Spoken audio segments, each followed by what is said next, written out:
In mid-May, we received the April Consumers Price Index numbers, which showed inflation running at 3.8% year-over-year, slightly higher than expected. Much of the recent inflation concerns ties to geopolitical tensions in the Middle East and rising energy prices.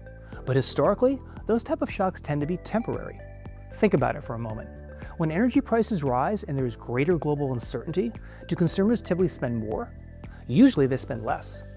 Families often redirect more of their discretionary income toward fuel and essential expenses, which reduces spending elsewhere in the economy. At the same time, inflation has been a long-term issue for decades, not just during periods of war or elevated oil prices.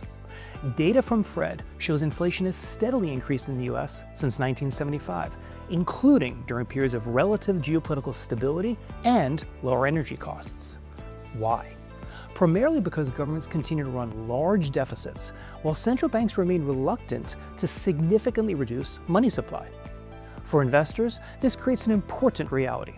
Over the long run, preserving purchasing power often requires owning riskier assets and accepting periodic volatility along the way. Now, with the markets recently reaching new all-time highs, some investors may feel hesitant about putting new capital to work. Historically, true market tops are often driven by excessive optimism and speculative behavior. But today, over $7.5 trillion, near record levels, still sits in money market funds. That doesn't exactly signal irrational exuberance.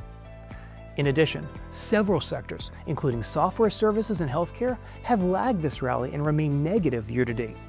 That creates potential opportunities as capital continues searching for areas of value and future growth. As we move into June, I'll admit the summer heat isn't exactly my favorite part of the season.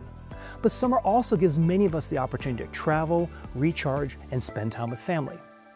Our family is looking forward to a trip to the Great Smoky Mountains in Tennessee, where the temperatures are cooler and the scenery is hard to beat.